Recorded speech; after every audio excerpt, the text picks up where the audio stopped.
위해서 바울은 드디어 로마로 떠나게 됩니다. 그런데 오늘 본문 앞부분에 보면 바울의 여행 상황이 아주 상세하게 기록이 되어 있습니다.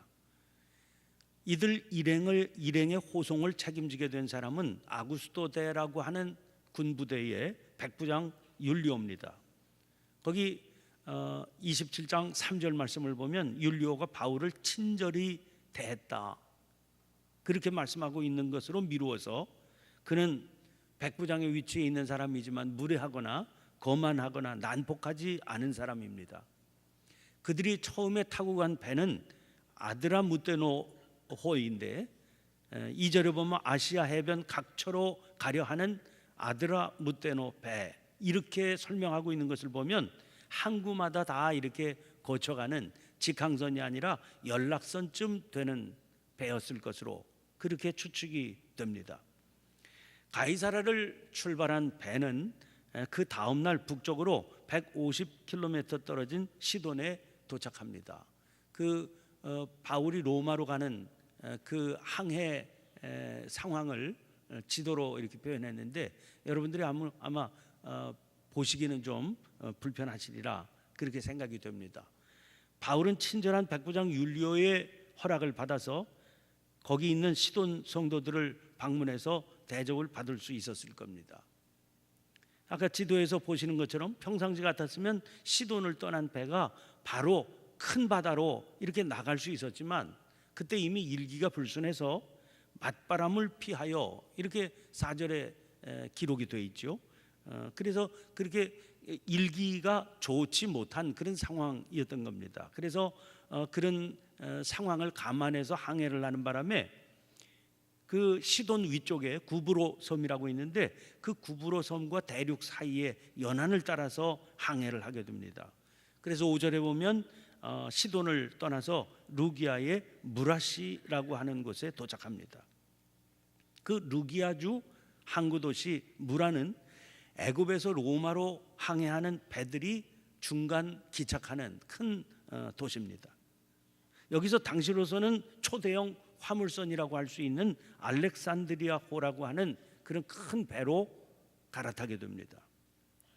7절 말씀 보니까 이렇게 되어 있습니다. 배가 더디가 여러 날 만에 간신히 니도 맞은편에 이르러 그랬습니다. 그렇게 처음부터 이 항해를 시작할 때부터 일기가 좋지 않았던 겁니다. 출발부터 그러니까 항해가 쉽지 않았던 거지요. 통상적인 항해였다면 무라를 출발해서 니도까지 이 큰 배로 순풍을 타면 하루길쯤 된다고 그래요.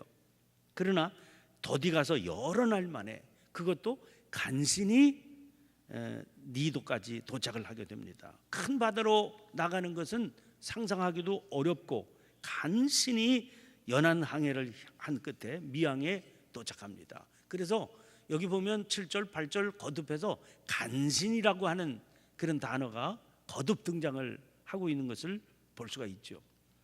9절 말씀 보면 여러 날이 걸려 금식하는 절기가 이미 지났으므로 항해하기가 위태한지라. 원래 항해 일정대로였다면 금식하는 절기 전에 이 항해가 끝이 났어야 되는 겁니다. 그런데 일기가 불순해서 자꾸 지체되는 바람에 그만 항해할 수 있는 호기를 때를 놓쳤다는 거죠. 금식하는 절기라고 하는 것은 유대력으로 티스리월 10일의 대속죄일을 말하는데 우리 양력으로 따지면 9월 하순부터 10월 초순에 걸치는 시기입니다. 이때부터 다음해 3월까지는 일기가 불순한 때가 많기 때문에 항해하기가 위태한 시기로 알려져 있습니다. 고린도후서 11장 25절 보면 사도 바울이 자기의 삶에 대해서 이렇게 정리하는 가운데 이런 구절이 나와요. 3번 파선하고 일주야를 깊은 바다에서 지냈으며, 이런 경험으로 미루어서 사도 바울은 이 파선을 당한 경험이 있구나. 선교 여행 많이 다니면서 그때 그 위험이 얼마나 끔찍한 것인지 잘 알고 있었던 바울입니다. 그래서 적극적으로 지금 항해하는 건 위험하다 그렇게 만류를 합니다. 그러나 백부장이 선장과 선주의 말을 바울의 말보다 더 믿었다고 그랬어요. 아니 죄수가 뭐 항해가 무슨 뭐 위험하다, 뭐 괜찮다 이걸 결정하는 거냐? 아마 그런 판단이 있었을 테고, 그러지 않아도 바울은 일반인이고 선장과 선주가 괜찮다고 그러니까 백부장으로서는 선장과 선주의 말을 더 믿을 수밖에 없지 않았겠습니까? 그럼 미루어서 아마 선장과 선주는 항해하는데 아무런 위험이 없다, 괜찮다, 그쯤이야, 문제 없다 이렇게 주장했을 겁니다. 왜 그들의 말을 더 믿었겠습니까? 우선 선장과 선주는 항해 전문가였죠. 다른 일이 아니지 않습니까? 이게 항해하는 일에 관해서는 그들의 말을 따르는 게 백부장으로서 당연했겠죠. 그런데 이상한 건, 그럼 전문가인데 아무리 바울이 경험이 많다고 그래도 선장과 선주를 따라갈 수 있겠습니까? 그런데 선장과 선주가 뻔한 상식을 어기고 항해를 강행하자 그렇게 주장한 게 이상하지 않습니까? 근데 그렇게 주장한 이유가 12절에 나오고 있습니다. 그 항구가 겨울을 지내기에 불편하므로 거기서 떠나 아무쪼록 베닉스에 가서 겨울을 지내자 하는 자가 더 많으니, 이게 이유였던 겁니다. 전문가의 판단이라면 항해에 적합하냐 아니냐 여기에 의해서 배를 떠나거나 머물거나 그걸 결정했어야 되는 거지요. 그런데 이 선장과 선주는 항해에 관한 여건 때문이 아니라 여론의 눈치를 봤다는 겁니다. 그 여론의 소리를 항해에 관한 여건보다 앞세웠던 거죠. 그러면 그 여론의 바닥에 뭐가 있었습니까? 그 항구가 겨울을 지내기에 불편함으로. 지금 이들이 머물고 있는 항구는 미항이라 아름다운 항구 도시다 이렇게 이름은 붙었지만 이름만 그럴듯했던 것 같아요. 긴 겨울을 지내기에는 좀 추운 도시이기도 하고, 그렇게 여러 달 동안 지낼만 하기에는 변변한 시설이나 여건이 조성이 안 된 그런 항구였던 겁니다. 그래서 그 긴 겨울 좀 즐기면서 행복하게 지내야 되는데 그렇게 즐길 만한 시설이 없으니까 사람들의 마음에 기왕 여러 달을 머물러야 될 거면 여기 미항보다는 베닉스, 바로 옆에 베닉스라고 하는 도시가 있는데 거기는 여러 가지 즐길 거리가 있는 도시니까 그리로 가서 겨울을 났으면 좋겠다 이런 생각이 팽배했던 거죠. 그러니까 이 베닉스라고 하는 데는 그야말로 창세기 3장 6절에 선악과를 묘사한 것처럼 먹음직도 하고 보암직도 하고 지혜롭게 할 만큼 탐스럽기도 한 그런 유혹이 있는 도시였다는 겁니다. 당장의 쾌락과 유익을 쫓는 대중의 눈치를 전문가들이 보고 자기들의 의견을 그렇게 내가지고 중요한 정책이 결정되는 겁니다. 아유, 이때도 이런 일이 많이 있었구나. 이게 뭐 남의 일 아니잖아요. 요새도 다 자꾸만 그렇게 되니까 문제가 되는 것 아닙니까? 13절을 보면 남풍이 순하게 불매 그들이 뜻을 이룬 줄을 알고 닻을 감아 그레데 해변을 끼고 항해하더니 그랬어요. 남풍이 순하게 불었다는 겁니다. 얼마나 의기양양했겠습니까? 그렇게 극력 항해를 방해하던, 항해를 하면 위험하다 이렇게 주장하던 저 꼬라지가 죄수인 그런 바울이 같이 있는데 그 바울 앞에서 이 전문가들 그리고 항해를 주장하던 많은 사람들이 얼마나 의기양양했겠습니까? 거 봐! 이러고 싶지 않았겠어요. 그런데 그게 과연 얼마나 갈 수 있겠습니까? 14절 얼마 안 돼요. 얼마 안 돼요.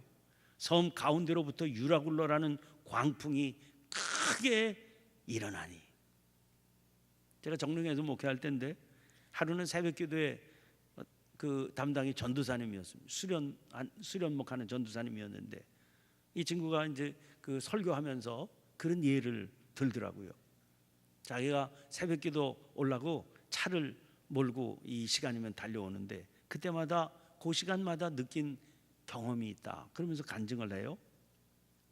이제 새벽에 차도 없는데 길이 뻥 뚫려 있지 않습니까?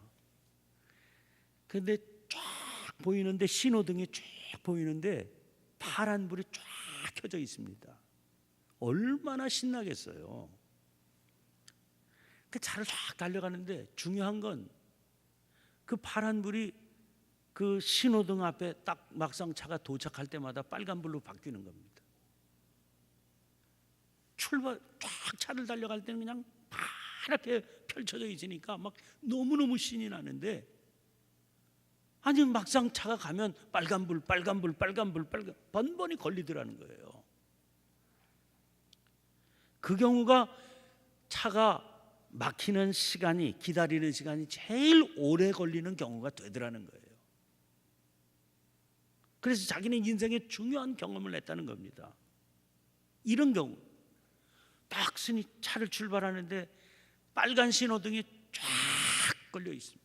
답답하죠. 이거 어떻게 가나.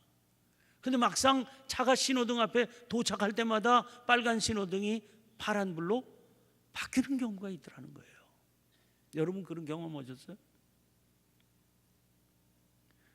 인생의 중요한 경험을 했다는 겁니다. 지금 딱 봐서 빨간불이 쫙 가로막혀 있는 그게 중요한 게 아니라 막상 신호등 앞에 서 있을 때 무슨 불이냐, 그게 훨씬 중요한 거라는 겁니다. 지금 남풍이 소원하게 분다고 그러지만 막상 얼마 안 되어서 만나게 되는 이 유라굴로 광풍이 문제라는 겁니다. 이걸 우리가 보지를 못하는 겁니다. 그런데 유라굴로 광풍은 사실은 갑자기 들이닥친 재난이 아니었던 겁니다. 광풍의 징조는 이미 항해 초기부터 계속 나타났던 겁니다. 그런데 미항의 불편함보다는 베닉스에서 누리고 싶은 삶의 기쁨이, 그런 가르쳐주는 모든 징조, 세상에 그렇게 극력 반대하는 소리까지 있었지 않습니까? 그런 징조들도 간신히 맞바람을 피해서 가는 항해 벌써 다 징조 아닙니까? 그리고 그렇게 반대하는 사람, 그 소리 있었잖아. 듣지 못하게 만들고 보지 못하게 만들었던 겁니다. 자기가 누리고 싶은 게 더 강했던 거죠. 마가복음 4장 18절 19절 말씀을 보면, 또 어떤 이는 가시떨기에 뿌려진 자니 이들은 말씀을 듣기는 하되 세상의 염려와 재물의 유혹과 기타 욕심이 들어와 말씀을 막아 결실하지 못하게 되는 자요. 수도 없이 생명의 말씀을 듣고 있었던 겁니다. 막상 빨간 신호등 앞에 딱 서게 되니까 그때 왜 그 얘기가 안 들렸지? 그렇게 되는 거죠. 그 말씀을 듣지 못하게 가로막는 역사가 있었다는 것 아닙니까? 뭡니까? 세상의 염려와 재물의 유혹과 기타 욕심이 꽉 차 있었기 때문에 징조가 있었지만 듣지 못하고 보지 못하게 됐던 겁니다. 이런 경우가 우리의 삶에 얼마나 많이 벌어지는 경우냐는 거죠. 사도행전 28장 25절 26절 바울이 한 말로 이르되 성령이 선지자 이사야를 통하여 너희 조상들에게 말씀하신 것이 옳도다. 일러스되 이 백성이 가서 말하기를 너희가 듣기는 들어도 도무지 깨닫지 못하며 보기는 보아도 도무지 알지 못하는도다. 이번 주간에도 저에게는 아주 상상도 못할 그런 죽음의 소식이 2번이나 들렸습니다.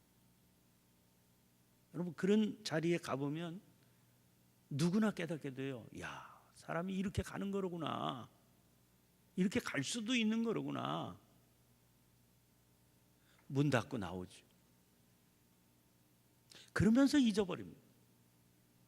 자기는 영원히 살 수 있는 것처럼 생각하는 겁니다. 그런 생각으로 걷기도 하고 말하기도 하고 행동하기도 하는 거죠. 이게 인간의 어리석음이고 이게 인간의 미련함 아닙니까? 그래서 우리가 쉬지 않고 기도해야 되는 이유예요. 주님께서 우리들의 눈을 수시로 열어주시고 우리들의 마음을 수시로 열어주셔야, 그래야 우리가 사실을 사실대로 깨닫게 되는 겁니다. 그리고 그 사실에 입각해서 우리의 삶을 살아가게 되는 거죠. 결국 유라굴로 광풍 속에 온 배 안에 배가 또 사람들이 갇히게 된 끔찍한 상황이 전개되는 겁니다. 15절, 배가 밀려 바람을 맞추어 갈 수 없어 가는 대로 두고 쫓겨 가다가, 새 번역을 보면 배가 폭풍에 휘말려서 바람을 맞서서 나아갈 수 없으므로 우리는 체념하고 떠밀려 가기 시작하였다. 16절, 17절, 가우다라는 작은 섬 아래로 지나 간신히 거루를 잡아 끌어올리고 줄을 가지고 선체를 둘러 감고 스르디스에 걸릴까 두려워하여 연장을 내리고 그냥 쫓겨 가더니, 이 구절을 유진 피터스는 이렇게 옮깁니다. 우리는 가우다라는 작은 섬을 바람막이 삼아 간신히 구명보트를 준비하고 돛을 내렸다. 그러나 모래톱에 바위가 많아 섬에 다가갈 수 없었다. 우리는 닻을 던져 겨우 표류를 막고 바위에 부딪히는 것을 면할 수 있었다. 한순간 한순간의 위기 상황이 계속됩니다. 이런 상황에서 이튿날에는 배 안에 짐을 죄다 버리고 사흘째 되는 날에는 심지어 배의 기구들을, 무게가 나가는 배의 기구들이 뭐 있나 봐가지고, 배의 기구는 다 항해하는 데 필요한 기구들 아닙니까? 그것도 다 버릴 지경이 됐습니다.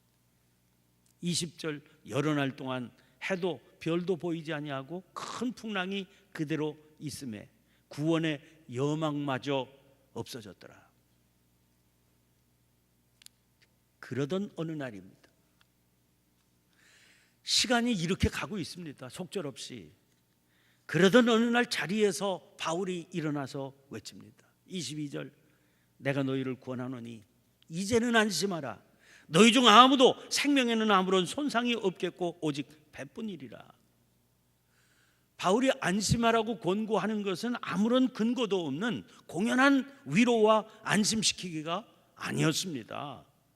왜요? 23절부터 25절까지 이렇게 말씀합니다. 내가 속한 바 곧 내가 섬기는 하나님의 사자가 어젯밤에 내 곁에 서서 말하되, 바울아 두려워하지 말아라. 네가 가이사 앞에 서야 하겠고 또 하나님께서 너와 함께 항해하는 자를 다 내게 주셨다 하였으니 그러므로 여러분이여 안심하라. 나는 내게 말씀하신 그대로 되리라고 하나님을 믿노라. 여러분, 안심할 수 있는 근거가 되는 하나님의 약속이 뭡니까? 하나님께서 맡기신 사명을 수행하는 사명자를 당신이 지켜주신다는 거예요. 그것 때문에, 그 중요한 사실 때문에 주변의 사람들까지도 하나님께서 다 지켜주실 거라는 겁니다.